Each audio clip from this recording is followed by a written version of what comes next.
Who's crazy enough to start a business with their spouse? Huh? Who? Well, it turns out we're not the only ones, which isn't a surprise. Yeah. Some of the best businesses in history and today are led by someone and their spouse. We're always encouraging LGBT people to start either a full or part-time business of their own. And if you're considering doing that, you may want to think about starting it with your spouse. That's why we're excited to share with you our interview with Bret and Stephen, better known as the Broadway Husbands on Instagram. Although Stephen did play Billy Elliot on Broadway, so maybe he's better known for that. Anyway, having your own business is awesome. Being able to do it with the one you love is even awesomer. With that, you're listening to Queer Money episode number 301, and we're talking with Broadway Husbands about all the drama, the good, the bad, and the ugly, about having a business with your spouse. And it's mostly good. We make the Queer Money podcast for you, so please post your money questions in the Queer Money Facebook group. We may answer your questions in an upcoming episode. Now on with the off Broadway show.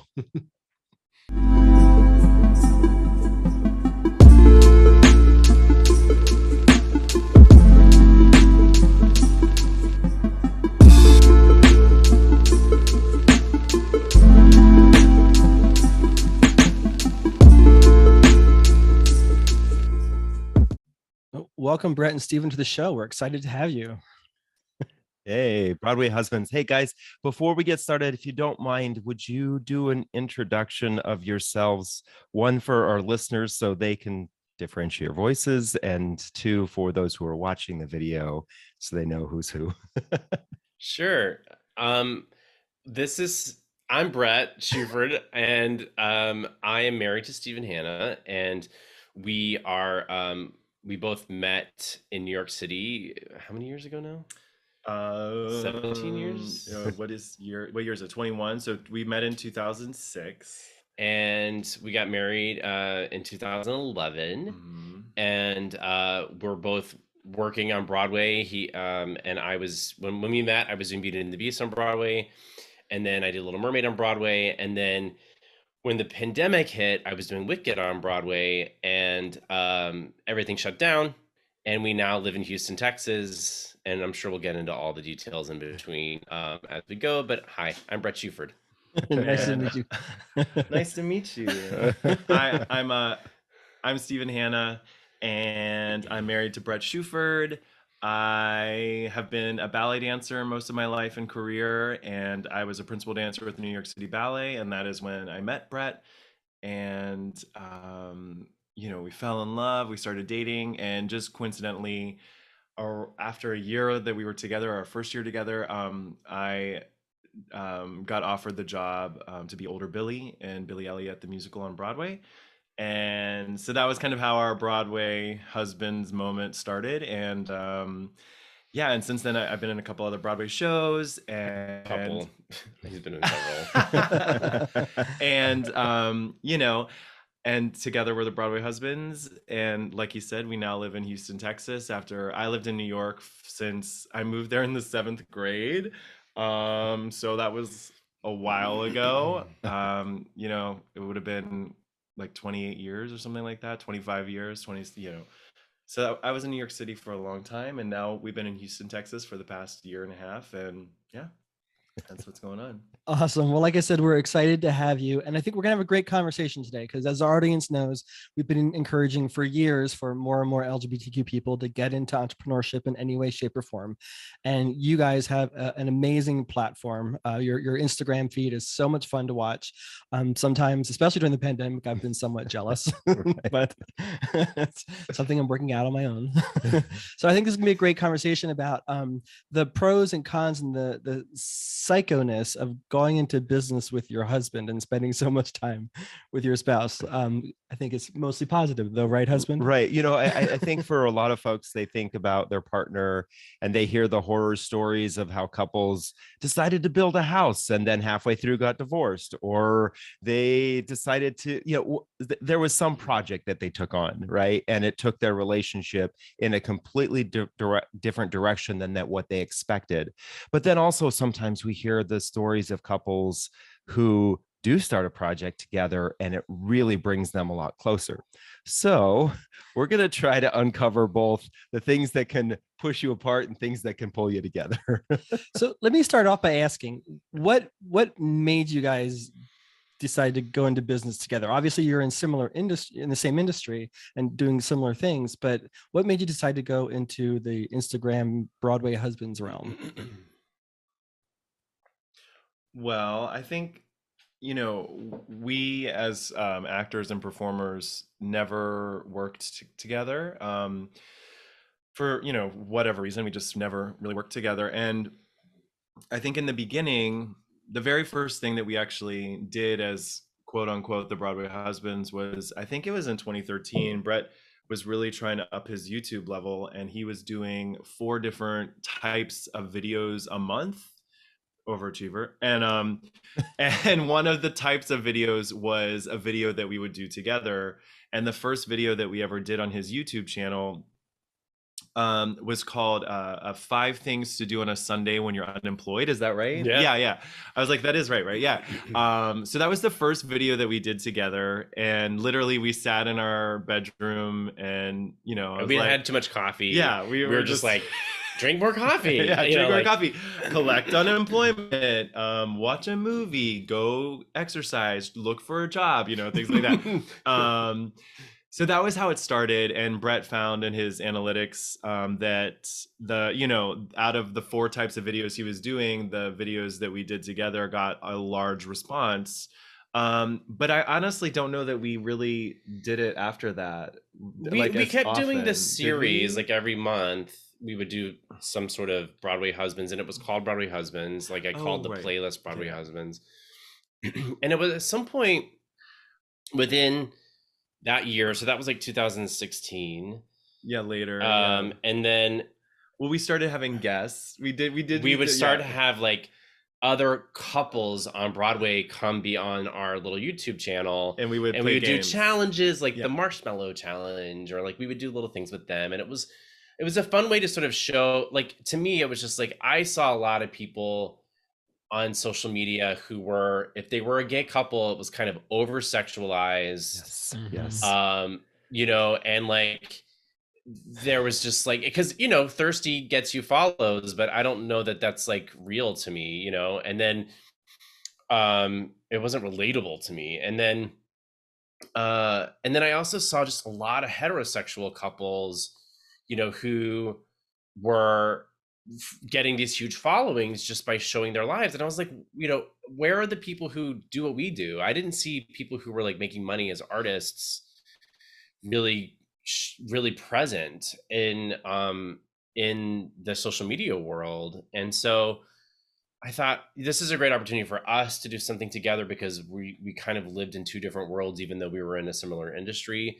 But then also a chance for us to be visible for people like us who as kids wished we could have been on Broadway. And so how do we create visibility for that? And then in 2018, we made this huge decision to, and this is something, you guys would be so mad at us about, but we made this huge decision. This is another episode. Yeah. I hear a money story coming. Yeah, we took this huge risk to take a risk to move to Charleston, South Carolina on a whim, because Stephen had a childhood friend who had offered him to come be a teacher in Charleston. And we loved Charleston's beautiful. And we thought, oh, this would be a great opportunity to see what it's like. We want to have a kid and like see what it's. We were ready to get out of. We weren't employed at the time, and we thought this would be a great chance to check this out. But we didn't get anything in writing. We didn't figure out like our numbers before we went. Like it was a mess. But I thought it'd be really interesting to document this sort of like Green Acres story of these 2 Manhattanite gay men moving to the South.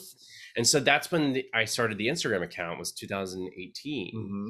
And so we started documenting that process, and it's just continued to grow. And then, honestly, one of the greatest things about the Charleston experience was that it really put us more in touch with the Instagram world. We met a lot of really great Instagrammers or influencers there that really kind of showed us how to do it, you know what I mean, and kind of took us under their wing a little bit. And so one of the greatest things that we got out of that experience was, That's true. you know, It also really that, yeah. validated how necessary it was for us to continue to create, because there wasn't at least in 2018, I think there's a lot more now, visibility of gay couples like Mhm. who weren't over like just wearing their asses out and humping each other and trying to get OnlyFans,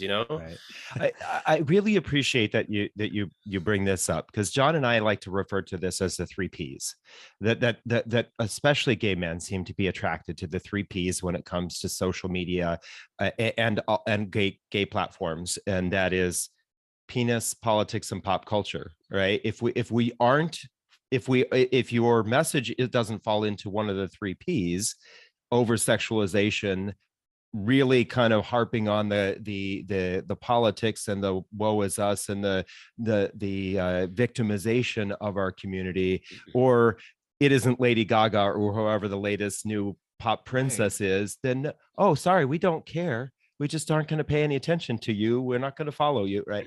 And I appreciate that you bring this up, because you've shown that there is an audience out there of gay men who are interested in things other than that.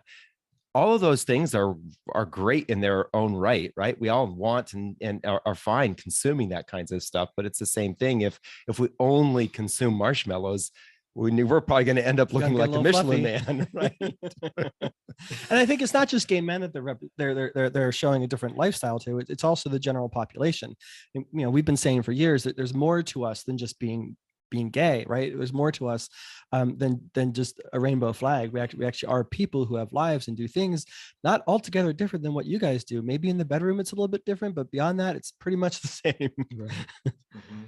Yeah, and I think that was really important to me, is that I want heterosexual families and parents to follow us, because I don't want to just cater to the gay population, because I want them to be able to watch our content in front of their kids, and for their kids to go, oh, that's what a gay couple looks like, and to normalize it, because otherwise, like, why are we doing this? Like, otherwise, how are we going to ever create equality and equity within the world if we're not visible and making this accessible to as many people as possible? Now, you're not going to please everybody, but like, to me, I just feel like, yeah, we at this point we have what, 68,000 followers, which is awesome. We could probably have 300,000 followers if we were in a Speedo all the time, right? But that's like, to me, we often say that we either need to be naked or dressed in drag, and that's just not who we are. That's just not who we are. And also, like, that's not who I'm doing this for. Like, I think it's so important that we open a dialogue, that we get people, those suburban house families, to just go, oh, okay, it's safe for me to show this to my kid. Even though it's challenging, my way of life, it's still like an easy and a digestible way for me to go, okay, there's gay couples and they're just like us, and they have the same struggles and the same journeys, or even on the flip side of that is to be able to say, my kid wants to make a living in the arts and make a living in the theater and marry a man. Look, it's 100% possible, and here's a great example of that. And they can be happy and healthy and successful, and all of the things that parents want for their kids. Yeah, I love that. If I could follow you guys again, I would, but you only get one follow. Well, you actually get two, because you get one from Debt Free Guys and one from the Queer Money Podcast. We gave you two. Right. There you go. There you go. So let's talk about that. Is it all unicorns and rainbows working together as a couple, right? What is it like working together? Give us some of this. Let's start with the bad, and the ugly. The high, right? Let's start with this high level. I guess from what you share with us, you enjoy or are actually glad that you are working together as a couple. Well, that's a loaded question. Yeah, it is a loaded question. Yes. Let's see. Yeah, I mean, of course we enjoy working together. I think we as a couple always just want to be together, and because we have so much fun together. And I think one of the benefits is obviously that we get to spend time together, and then this is like an added element to that. And then I think one of the negatives, right, is that this is an added element to that one of us doesn't always want to do, or we, it adds another element that we, one of us doesn't always want to do, right? I mean, is that? Yeah, I think it's. But mostly it's positive. I think a high value for us in our relationship is adventure. Like that's just always been there for us. Like we love challenging ourselves and going on adventures, and I think that's this really kind of falls in under that value, and that like, okay, what if we try this and we learn from things, and like I'm definitely more of the, I think that in any relationship there's like people who wear different hats, and I definitely am more of the A type person. I'm like, hey, we're gonna do this, and I'll throw, I'll just like, crack the whip and like, let's go, let's do this. And so I think it's really about being very cautious of like when each other, the boundaries can get a little muddy, and especially like the way this has grown for us was this evolution. It wasn't like we were like, we're gonna start a business and do this. It was like, it's been an evolution over time. So you just kind of figure it out as you go. But I think that the big pluses are that it helps us be together and be creative, which is what both of us do really well. Like we've both been in the arts for so long that we can use our strengths, and we can use our strengths together. And that's really cool. We've met some amazing people, and we get to do some amazing adventures. And so that's really cool. We get to, but the challenges are, I guess, you got to be consistent. Like that's the biggest challenge. And you hear that from anyone in social media marketing, digital marketing, and it's like consistency is key. And that's hard when there's two people involved. And then there's two people involved who have multiple jobs, right? So it's not like this is our only thing we do. Like Stephen's teaching, and he's teaching at multiple places. And then I'm coaching online, or we're both auditioning constantly. So it's really about figuring out scheduling, really. I mean, sometimes it's scheduling. Yeah. And then there's mental health, and attached to that, where he's like, okay, I'm not going to push. Even though I'm ready to go, if Steven's not ready to go, I don't want to push him, because that's not healthy, and that's not going to help him, or vice versa. So it's just about really figuring out those boundaries, communication. Or I mean, communication is obviously a big thing, and just as far as creating something goes, right? It's always interesting.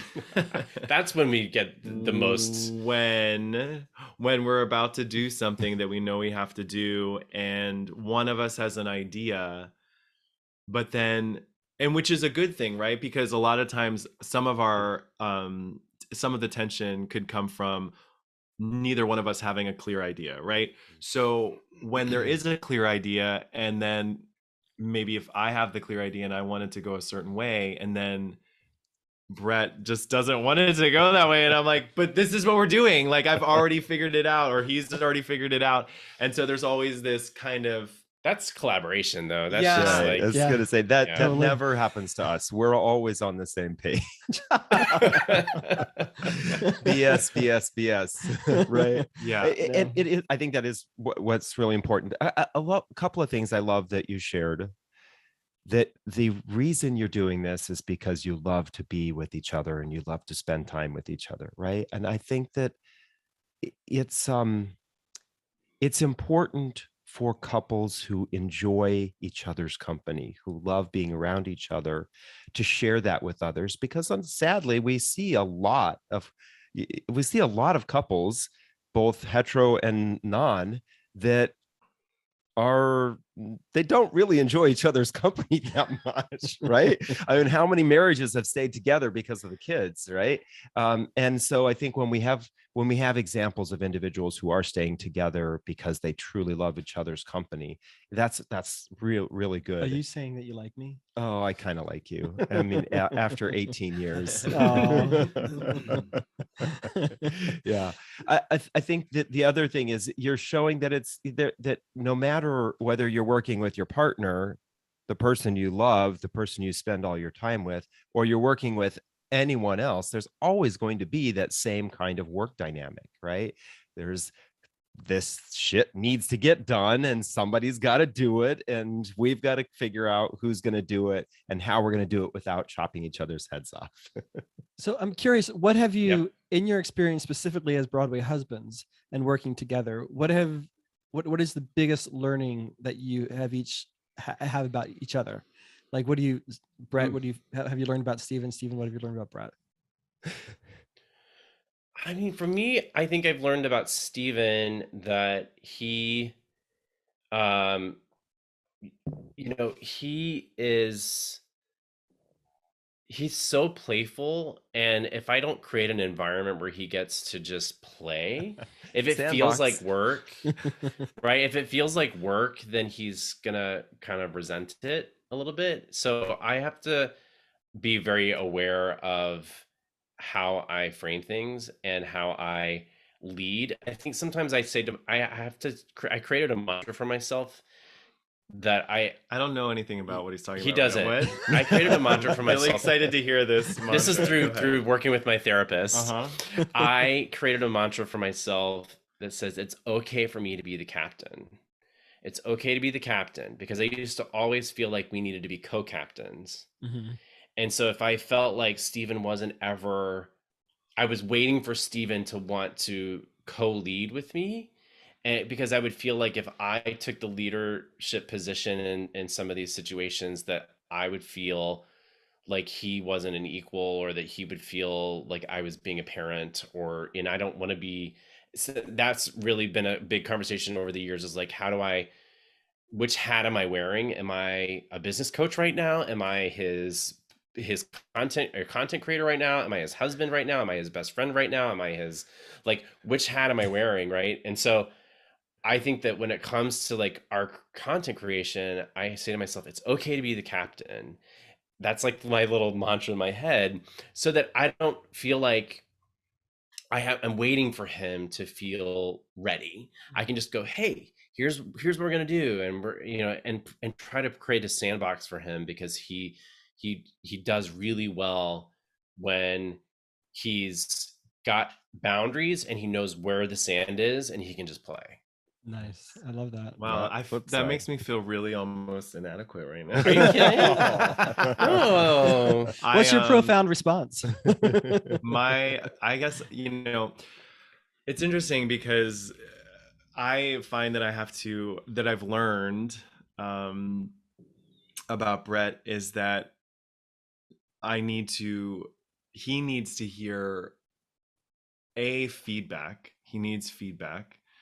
No matter what, right? Whatever I'm thinking is my thoughts are valuable, no matter what they are in the situation.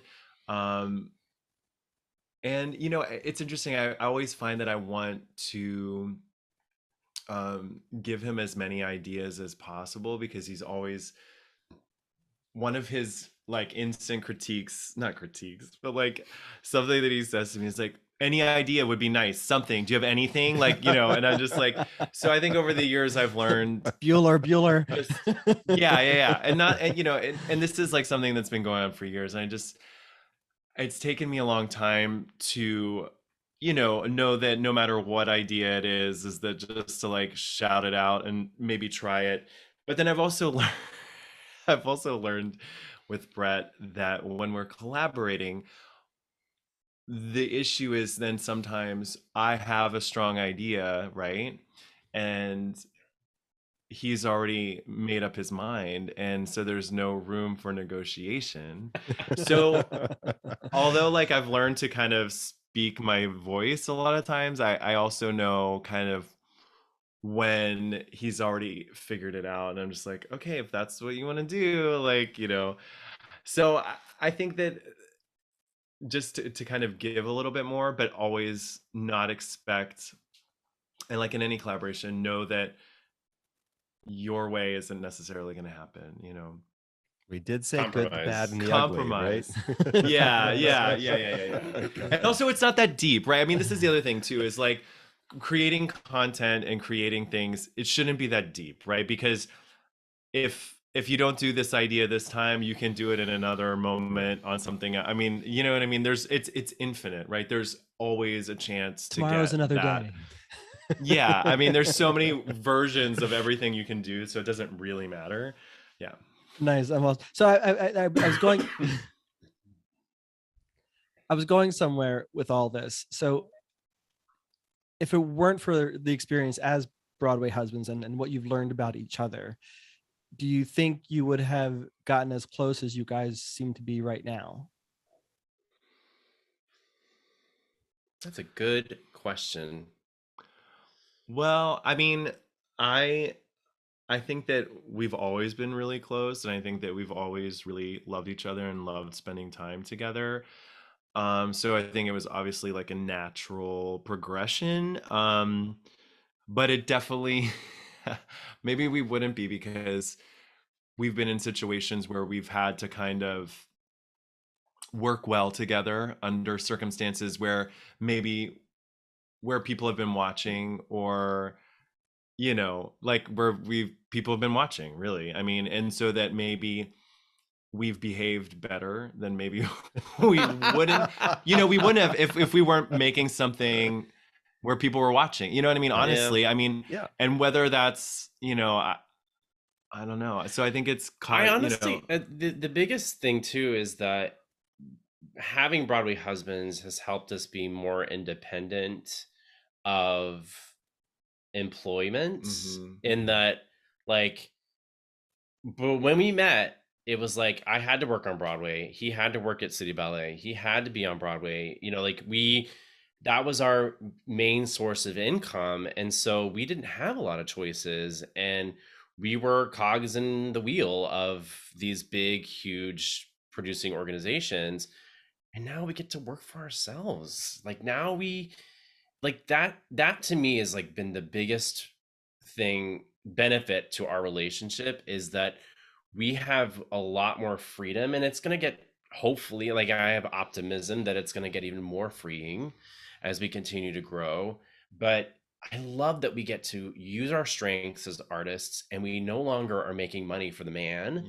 We're now making money for ourselves, and I just want to see that continue to grow. And I mean, just to like continue with that idea, it's like at a certain point, I don't know that we were doing it because we liked to produce it, the content, and do all of the things that we were doing, but we didn't always see a return from it.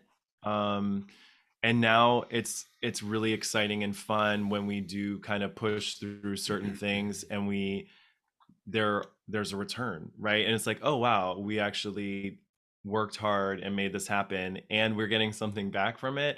Because that's not always the truth. You're not always maybe making money or receiving something from it.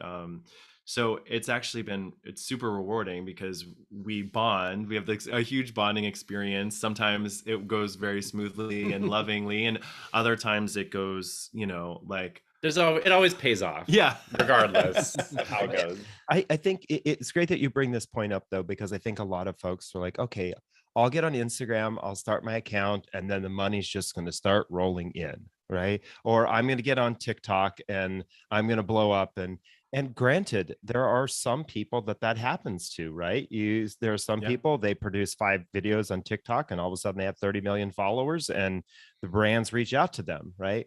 But for the everyday Instagrammer, right? For the vast majority of folks, there's going to be some work that you have to do. It's just like learning a skill, right? You have to learn the skill before you can make money from that skill. And if you're a computer programmer, you have to learn how to be a computer programmer before you can go and start charging for your services. Well, the same thing goes with everything, even Instagram, social media, whatever the case may be, every business. Yep. And I think that's a really good cautionary point for those of you who are listening, who are thinking about going into business, either for yourself or with your partner. Remember that there's this time period where You may be producing, but you're not earning any money. You may be producing, you're not getting any likes. You may be producing and people are trolling you. And that can all be really, really tough. But then eventually you will be producing and you will get the accolades. You will be producing and you will get the income. And make sure that you have that merge ramp, right, to get on the highway Well, of it's like any earning. business, right? You gotta invest, even if you either invest money or you invest time, right? There's two things that, one, you can always make more money. You can't make more time, but it's like you invest that training and that time. You're not gonna get good at it if you don't just like get going and just start making it. And I think that's really been that is one big challenge, I think, too, is like I definitely could see what this could become, and trying to get Steven on board for that, at the beginning at least. He's definitely on board now. He's very like, and it's just like love languages, right? It's like everyone has their own love language. He's very like kinesthetic. It's like if he doesn't physically feel like have proof, like once he started making money, he was like, oh, okay, I can continue to do this, right? Well, to be clear, like what you were just saying is like, we've put a lot of time and energy into certain things, and Right. after a while, you're just like, well, What's this for? what is this for? Because But it's I only have to 30 actually do second these things. reel. How long does it take to create that, right? I Right, mean, it's only exactly. 60 seconds. Well, you guys You are did probably that in smarter. like 5 minutes, right? They were probably smarter than we were. When we first started to do video, we were like, why is it taking all fucking day to record a 15-second video? I don't get this. At least you came from theater and you probably got that. Yeah. Well, I don't know. I mean, at the beginning, or not the beginning, but close to the beginning of the pandemic, we were making a lot of dance videos together, and Those are tough because your heart rate's going up because you're dancing, and then you're just like with your husband and you're just like trying to remember. No, like my favorite like example of this is we made this video that I think it was my idea because I wanted to recreate this Paul Abdul Cold Hearted Snake like dance break, and it was really a hard like 4 counts of 8. And we like, I think it was cold outside, but we were like trying to make it look like it wasn't cold outside. We were doing it on grass. Yeah, it was hard. So like the whole like And filming where can we find this of the video? I want to dance. see it. It's on TikTok. It's on Is it on TikTok. TikTok? But so listen, so it was like the huge, very challenging filming, hours of, first we had to learn it, then we had to film it, and it was a whole thing filming it. And then I was like, yes, we got it. This is going to be amazing. And then and then he started editing it. And it took a long time to edit it because we had to go back and forth from different takes. Anyway, and then the topper of it was, I don't know why I'm telling you this story, but then the topper of it was that the music that went to the dance sequence was like copyright. You couldn't use it. TikTok wouldn't let us use it. That's right. So then we had to use some random Paul That Abdul was something pissed me that off. Oh my gosh. So it didn't do as well as we had hoped. Let's just say that. But our dancing was good. It was, but it was a challenge. I'm glad I don't you- know why we went on that. So I have to share this. John and I this year fell deep for Cold Heart, the Elton John Dua Lipa song. We still have we it on love rotation. that video. And every time we watch that video, we're like, we could totally do those dance moves. They're slow enough for us. And They're then slow I enough, they're start round to enough. think about the whole process of us learning the dance moves. And then me trying to edit the video, and all of a sudden I'm like, wah, wah. That's not something. It would be fun to do, but it would take a long time. Not our So I'm shtick. glad you shared your experience as well. But I think it's great to just share that, because I think a lot of us, especially those people I think who aren't creating content, they go on Instagram, they go on TikTok, and everything just seems like it just happens fluidly and easily. And there's actually, for some creators, are putting a lot of time and effort into creating the content that they create. But I kind of want to go back a little bit to what we were talking about earlier. When did you start the YouTube channel again? Well, I had my own YouTube channel, Bret Shuford, in like 20. Oh no. Are you there? Yeah. Oh, that Oh, was there we so go. weird. My computer What just did just something happened? totally weird. Oh my gosh. I don't understand what's happening. I have no idea what's happening. Hold on We're one still sec. here. My like iTunes just started playing randomly. That was so weird. Okay. Damn Siri. You probably didn't hear any of that, No, right? we Okay, didn't. Good. Okay, good. Excuse me. Okay. Where were we? When did you did start the your YouTube YouTube channel? YouTube. Okay. So in like 2015, I was working on Broadway in a musical called Paramore. It was Cirque du Soleil show, and I was like, you know what? I'm going to commit to making a YouTube video every week for an entire year. So I started it then on my own channel, so on Bret Shuford on my YouTube, and then Broadway Husbands was doing so well that I broke it off and created a separate channel in like 2017, Something like that, yeah. and then 2018 we started the Instagram account. Got you. And then how many years was it, or months, whatever? How long did it take you to start generating any revenue? I would say our first like real pay from Broadway Husbands probably came in. We incorporated in 2019. We became an S corp, and then we started doing all of our income generating from anything entertainment wise. So acting, performing, teaching, if we were teaching performing arts things, would all go through the corporation. So that was 2019. We started making money through that. But then content creation wise, we really didn't start making money until 2020. I don't know. I mean, It probably took 2 years to start Yeah. actually making money from the. But yeah, But I would. It's hard to say though, because that would be brand money, but because of the awareness of our brand of Broadway Husbands, we were Mhm. making more money teaching and doing other Uh-huh. things as well. So we really created multiple streams between teaching, coaching, and then now we do sponsorships and brand deals and content creation with other companies. So I mean, I think in 2019, I honestly can't remember the first time we got like paid money. Like I don't remember. That's not like a memory. excuse me.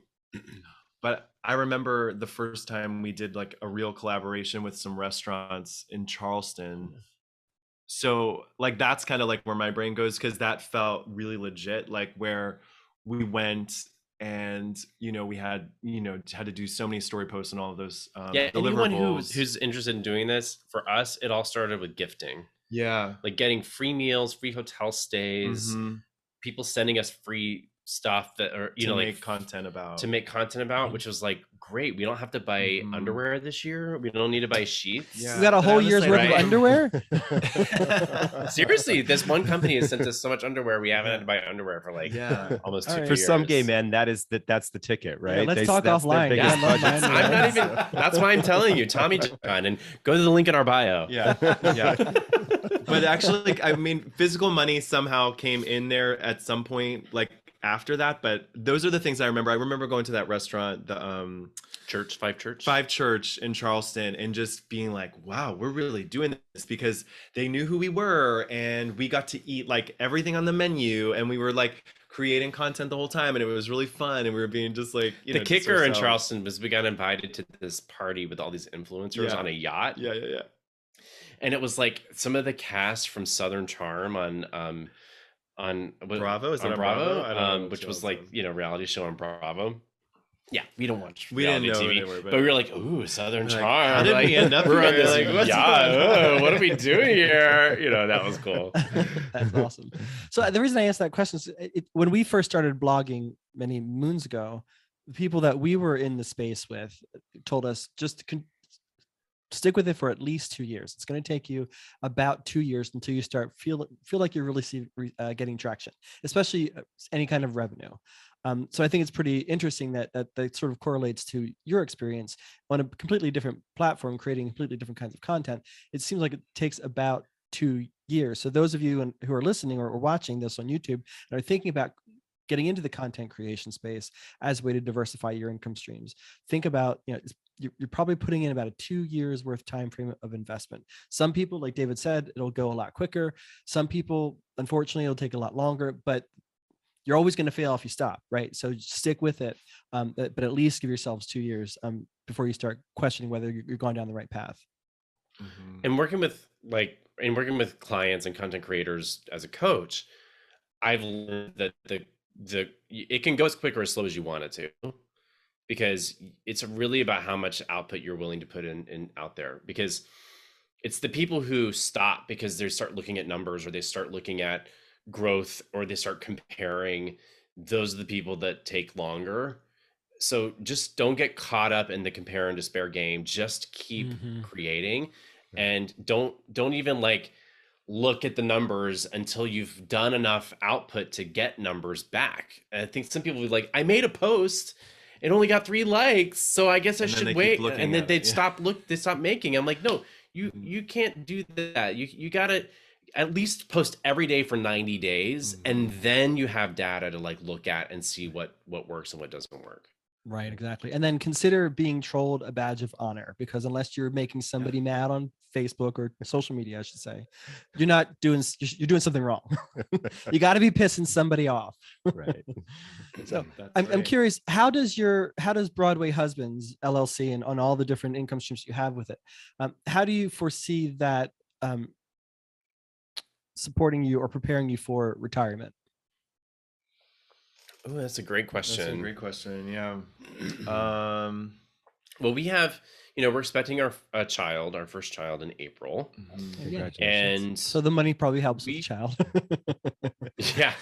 So we're really looking at this as a way to continue to, we want to create parenting content and continue to create awareness around that, and like how same-sex parenting operates, and as we're learning about it, because we don't really have a lot of experience, so we want to share that and educate people on that. And also maybe I want to eliminate a lot of the questions for future parents that we get, which is like, whose sperm is it, or like those things that people like who just don't understand, like. But I think like more to your question about retirement, I think that our hope is that it becomes the majority of our income stream, right, in the short term. And especially having a kid, it allows us to not have to not leave the house, but just leave for jobs that sometimes we don't want to do, and that we need to do.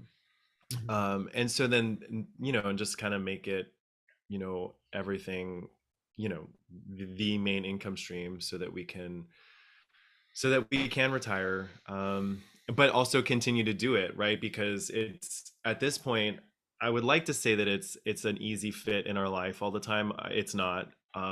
It's definitely work and an adjustment in all things we do, but it is definitely becoming more a part of what we do in our daily lives more seamlessly than it was maybe a year ago, for sure. Yeah, and I think retirement wise, I think that right now it's just about creating more time freedom for us, so that we can be with our kid, so that we can maybe travel and continue that adventure value in our lives, but then also also have artistic freedom to, if Stephen wants to be in a film or do a show, or vice versa, if I want to work on a project or direct or choreograph or something like that, we have enough stability to be able to do that. And this business, the Broadway Husbands business, with the multiple income streams, is where I feel setting us up to be able to have that kind of freedom. Right. Yeah. So as our listeners, you'll probably know and remember, we've talked a lot about this idea of financial independence, retire early. And I'm going to forget the episode. I want to say it's 291, but I could be wrong. We had an episode about the different types of retirement, or this FIRE. And one of the ones that we talk about a lot is financial independence, retire entrepreneur. And the idea there is that you're quitting you're giving up the 9 to 5, or you're giving up the reliance on someone else to dictate when you work, what you do for work, where you work, all of those kind of that kind of the boundaries. I don't know if boundaries, but maybe even being boxed in by that is something that a lot of people today, especially I think because of the pandemic, want to free themselves of. And it sounds like this is what is starting to happen with you, is you're starting to see the kinds of freedoms that can come from earning your own money versus earning somebody else's money and you get a cut of it, right? I think Yeah. that's kind of the way jobs really are, is you're really earning somebody else's money and they're just giving you a little bit of it. Now you have much more control over it for yourselves.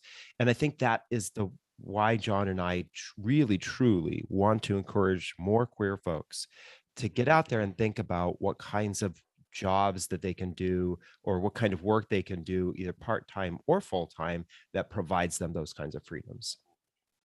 Yeah, but it isn't, like we said, it's a time investment, and that time, in the meantime, you're probably going to be working a 9 to 5 job. Like Stephen is still working at a ballet school full time. And so on top of that full-time job, he's then coming home and I'm like, we're shooting 3 videos. And like, so it is And an I always show up investment. ready to go. So I don't know what you're.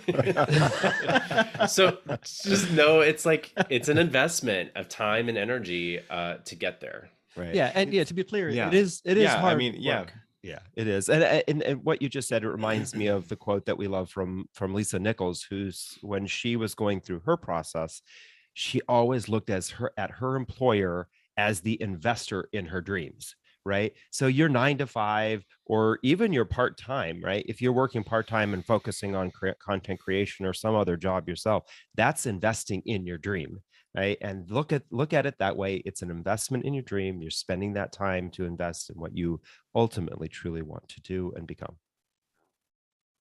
But in Amen. hindsight, Yeah. would you say that the time investment, the struggles, the early mornings and the late nights recording 3 videos was worth it? Is worth it? Yes, I think it's completely worth it. I think That's the right answer. but also, having this conversation, I mean, I always think that we always feel like we could do more, but I think having this conversation this morning, and it is just kind of ignited that spark a little bit, and it's definitely going to make us create, or at least start, doing more today. So thank you. Well, I'll send you our invoice after this call. But you actually bring up a great point. How do you set boundaries? Because David and I know we could literally wake up at 5 a.m. in the morning and work until 9 p.m. at night with all the stuff because there's always stuff to do. I have like 25 things in my Asana task that I've been moving forward every single day for the last 3 months. So how do you guys set boundaries, and how are you going to set boundaries when you have a baby to take care of? Oh yeah.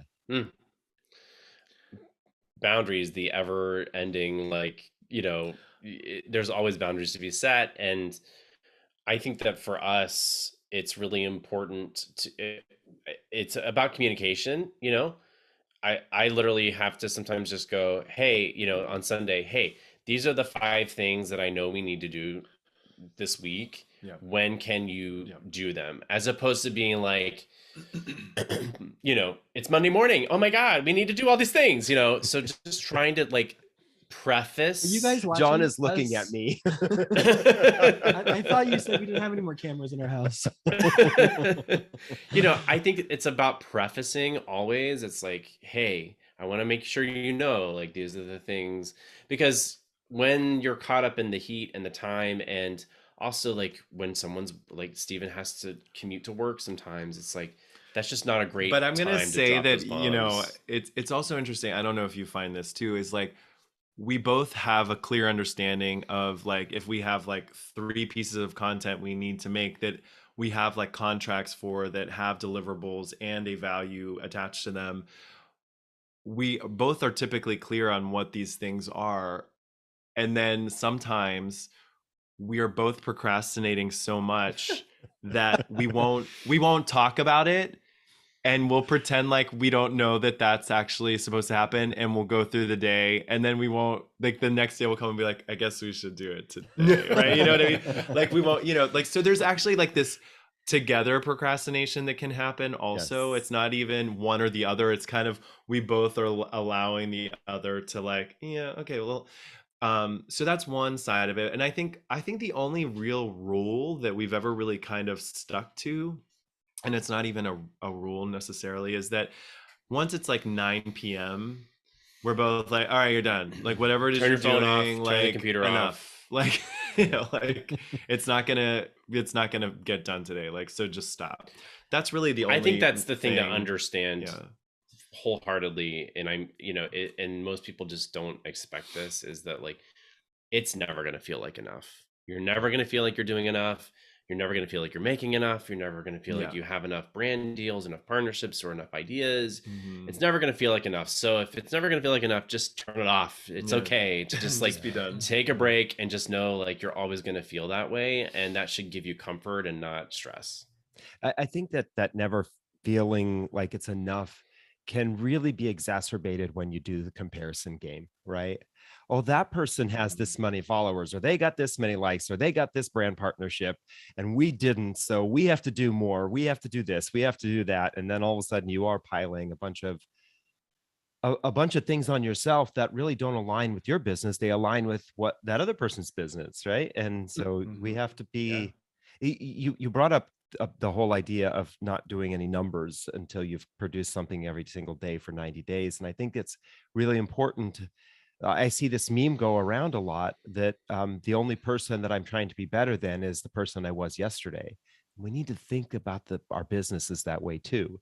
The only thing that I want my business to be better than is than what it was yesterday, or what it was last week, or last year, or last month. Comparing is just going to ruin it. It just takes all of the joy out of everything. But yet it's so easy to do. And I think that we can all like fall into that trap, because it's another way of self-sabotage and like procrastination. Yeah, it's like, and people say, well, I'm a perfectionist. It's like, no, perfectionism, if you were a perfectionist, you would just be trying, you would just be doing it. Like you would just be going for it. Like you're actually just self-sabotaging because you're procrastinating, because you're looking at what other people are doing and thinking, oh, I can never do it as good as them, or as good as them, or I could never, I'm not getting that high-end luxury brand deal. But like, maybe you're Target, and not Williams Sonoma, right? It's like, that's okay. Like, I love Target. I can't go into Target without spending $100. So yeah, they're doing I love something me some right. Target. Target listeners, we're looking for a sponsorship, Target.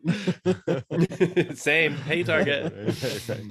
So I guess how do you protect yourself from the comparison game? Because you are on Instagram, and Instagram for many people is just to show the best version of themselves, and so it can get easy to get caught up in everybody else's perfect, quote unquote, perfect life. How do you guys protect yourselves from that comparison? Well, I think we probably both have different answers, but my tendency is to just, I think this isn't, something we haven't really even talked about, is just learning. And we got sober. That's kind of how we met, was in AA and getting sober. And I think that the lessons I learned in sobriety is like, when you put a name, or even Brené Brown, you put a name to the shame, it dissipates the shame. And so I tend to always just, if I'm feeling comparison and despair, or anything, I'll make a post about it. Like I will actually say, like, I feel like shit, like I will just make a public annunciation around my feelings, because that to me is what you don't see people do on social media. And to me, it's like, I'm just going to state this, because it'll dissipate it. But I also know that other people are probably, if I'm feeling this way, other people are feeling that way too. Yeah. I don't know. I think that it's so hard. I mean, I feel like I've compared and despaired my whole life before social media. Life of a ballet dancer too. Yeah, I mean, I feel like I grew up staring at other people, wanting this, that, and the other thing of their body, or the way they did something. And yeah, so I mean, I feel like I've had a long relationship with this. And I think before social media, it was kind of like, I used to tell myself, and it can, be true for social media as well, is that everyone's journey is different. Everyone is on a different point in their journey. Everyone gets to the same place in a different time and manner.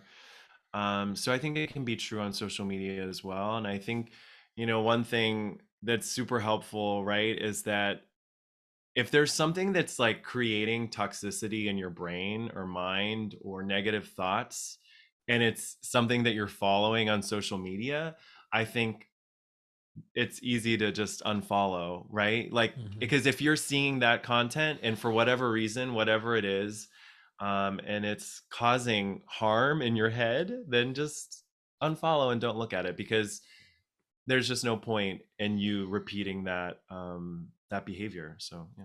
I think that's a really important thing to remember. And I don't think people talk about that enough, right? The unfollow button can be your mental health's best friend, right? We hear all of this information out there about how social media can be so damaging to us, but we all have the choice to say, you know what? I love that these guys have amazing looking bodies, but it makes me feel bad about myself every time I scroll through this feed. Unfollow. I love the fact that these people are having amazing success in their career, but it makes me feel inadequate about what I'm doing. Unfollow. Follow the people that actually inspire and encourage you and build you up and make you want to be a better person. And I think that's and have fun, right? And give you a smile, make you laugh. That's one of the reasons why we love your feed, is because they always are, always making people laugh and smile and enjoy life, and think about that there's a lot of fun. Life is beautiful if we choose to look at it through the glasses that say life is beautiful. We can choose to look at it through the glasses that say life is shit. And we have that choice. And I think you're the unfollow button. I'm going to turn this into a soapbox now, I think. I think you have. I preach that all the time. I say, let's, like, the people, you get to curate your feed. Yeah. And if the people you follow, like, you're giving them the, like we were talking about earlier, you're giving them the one thing that you can't get back, and that's your time and your attention. Right. Yeah. So, like, you get to make that choice. And if somebody doesn't make you feel good, like, just unfollow. You can always follow them back later, like, if you want, when you're in a better headspace or whatever. But, like, I do it all the time. I unfollow, like, the minute I feel something, I'm like, ugh, unfollow, just because I don't. And then maybe eventually, if 2 years down the line, I'm like, oh, I can follow them back now, I'm in a better place or whatever, I will. Yeah. I think it's an important topic to cover, because I think especially if you want to become a content creator on social media, on the internet somewhere, you're going to get sucked into the comparison game, and that can really just damage you mentally, and it can make you stop your business altogether. So you need to have those guide rails. Yeah. So as we're wrapping things up, you touched on this a little bit earlier. What is your ultimate goal with Broadway Husbands? What are you hoping that when it's finally time to sell it or to retire it, what are you hoping that when you look back that you've achieved? Millions and millions of dollars, and I was gonna say, I thought you were gonna do the 1 million. millions, billions of dollars. Right. Yeah, I mean, I think that it's hopefully, it's going to be something that we feel proud of. It's going to be something that we have made a difference in the community. And more than anything, I think it's going to be the thing that allows our family to grow and prosper and be independent of. I think I would really like to see it make a difference in the culture of our country, because I think that the stigma, not just around LGBTQ families, but the stigma around the arts and to me, the biggest impact we could ever make is to make going to the theater or going to the ballet or going to the arts just as trendy as the Kardashians. Like, it's this gross consumer culture that has taken over social media. I would like to see that we've made an impact, and that, like, it's just as cool to take a photo in front of Monet as it is in front of, like, a flowery wall at, like, a festival. You know what I mean? At Epcot? At Epcot, he said. At Epcot. I don't know. Is that crazy to No, say I all think- of that? I know, I mean, think that's where it's my wonderful. head goes. Right. Yeah, I think I that love you it. said it all. I think you said it all, and I think that that's true. I think it would be great if, right? Because I mean, social media can be like a tool, right? Because you are kind of spoon feeding or telling whoever is watching it what is real or what's happening, right? So if you become, you know, if we make it something where, you know, going to the ballet or going to the theater is like just as trendy as Kim Kardashian's makeup line. There's this SRKK KKW contour. KKW contour. There's like this reels we made where it's like she, you know, like the Vogue, they ask these questions and they ask Selena Gomez, they're like, one thing you can't live without, and she's like, my family. And then they ask Kim Kardashian, she's like, my KKW contour. I'm like, oh my God.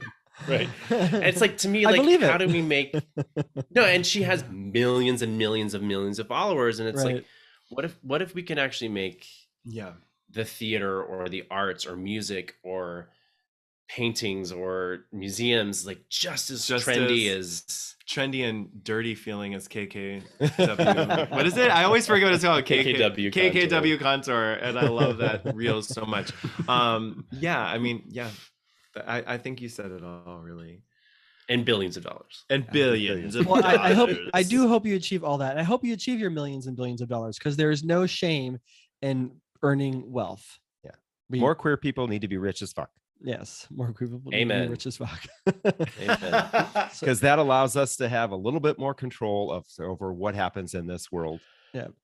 I agree. Power. I mean, look at these guys going to space, right? Who are all these straight macho, like, you know, it's like, what if there was like a trans, you know, fabulous femme, you know, going like with just like a wig, just like flying through, you know, as she's flying into outer Martine space. Rothblatt. I don't know if you're familiar with Martine Rothblatt, but she's the person I think that is out there in the forefront with trans and technology. Twitter and tell her to build her own spaceship. Yeah, although she's doing artificial intelligence. And where is she, like, in all of this? Like, it's just like, you know, it's got to change. It's got to change. Yeah, it is. Well, it's changing. I think you guys are doing that every little bit every day, and that's making everything a little bit better. So we appreciate you. Thank you. Where can our listeners and watchers catch up and track you everywhere? We're on all the platforms: TikTok, YouTube, Instagram. We have a blog. You can subscribe to our email list at BroadwayHusbands.com. Awesome. Thank you so much for coming and joining with us today. I think it's hopefully inspired more LGBTQ people to think about getting into some form of entrepreneurship in any way, shape, or form. It doesn't have to be social media and content creation, but it can be fun, and you can actually do it with your spouse and still love them at the end of the day. and maybe even a little bit more. Thank you, Bret and Stephen, for giving us, our listeners, and our viewers insight into what it's like having your own business with your partner. Hopefully, between what you're doing, what we're doing, and more LGBTQ couples are doing, even more queer couples will get into blazing their own yellow brick road into entrepreneurship. And to you, our listeners, thank you again for listening. Here's your Queer Money takeaway from this episode. Whether you've been with your partner for 6 months or 16 years, start the money conversation with your partner and focus on your hopes and dreams. And if either of you wants to start a business of your own, consider going into business together. It may make it easier, and it may make it even more enjoyable too. Then join us next week when we take a deeper dive into annuity investing as part of our ongoing investing series. And we'll talk about how annuities can be a guaranteed way to grow your money. Finally, and again, we make the Queer Money podcast for you. So please post your money questions in the Queer Money Facebook group. We may answer your question in an upcoming episode. Thank you, and we'll talk with you next week.